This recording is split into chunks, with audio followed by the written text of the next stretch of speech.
So what are the kind of things that one needs to be aware of if one is going to take the path to entrepreneurship? I think the first question that you need to answer is, sometimes we come into, or we become entrepreneurs because we are excited by the glamour of being an entrepreneur, right? And I think the reality is that while there are certainly instances when you can feel the rush, but there are also a number of instances where there's an enormous amount of pain and difficulty and sacrifice. So I think the first thing that you have to ask yourself is that, are you ready to be an entrepreneur? And how do you know? So I think forget everything else, just from a pure economic rational point of view, can you afford to be an entrepreneur? Which basically means what? Which basically means that, can you afford to live and work without a salary? Which means that, A, do you have a roof on your head? Do you have a chat? Is there somebody who's willing to feed you? So you have food. Do you have space where you can stay and live and work and operate? If you're in the technology industry, do you have access to the internet? Or is somebody willing to pay for the access to the internet? And if you're married, how is your family going to live while you're trying this experiment? Absolutely. So the first question you have to ask is that, if you walk this path, what are the costs that are going to come your way, and who's going to pick them up? And so I keep on saying this, the best time for you to start a business is when you're in school, because you have no obligations, you have no liability, and you have a roof, you have a chat, your education is being paid for, your food is being paid for. So if in the year and a half before you graduate, if you start a business that becomes successful, by the time you come out, you should not have any incentive to take a job, because if you're making 200,000 rupees a month doing work on your own, there's no incentive for you to take a job that pays you 30,000 rupees a month. The economic rationale simply wins out. So I think this is one very big aspect.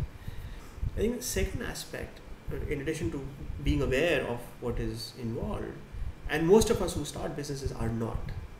These things that come later, and we're lucky that they sort of work out.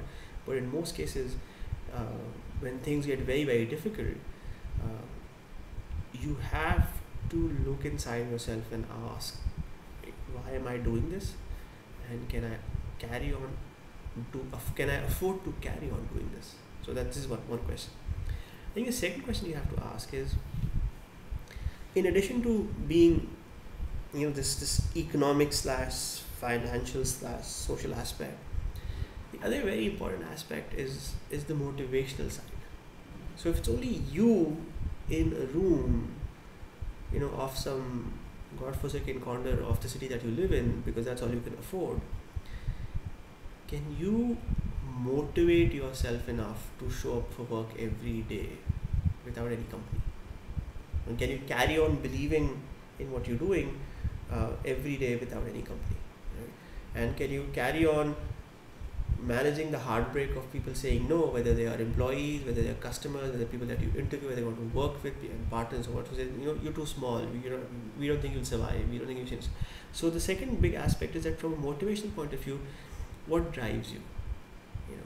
And there's a dark room in a corner with maybe a computer and a laptop for the next 2 years. Is that sufficient reason for you to show up for work every day and work the long hours that are required? And then, aside from this, is that whole aspect of how important is how your peers look at you, and their assessment of you as an individual, and their perception of you as an individual. So all of these are factors that may not be important when you start up, but would become important when you are deep into it. Because if I look at all the instances where I have failed, or where I have come close to failure, and there is a point at which all of us have to give up, and that comes sooner or later in our lives, but there are also points where I would simply say our stubbornness or our steadfastness turns something which would or could possibly be a unending nightmare into an eventual success.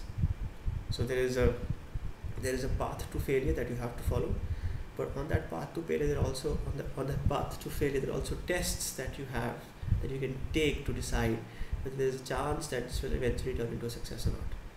And while I'm a big fan and proponent of failing quickly, there are times when you can fail or give up when you still had a possibility, a significant possibility of making it work.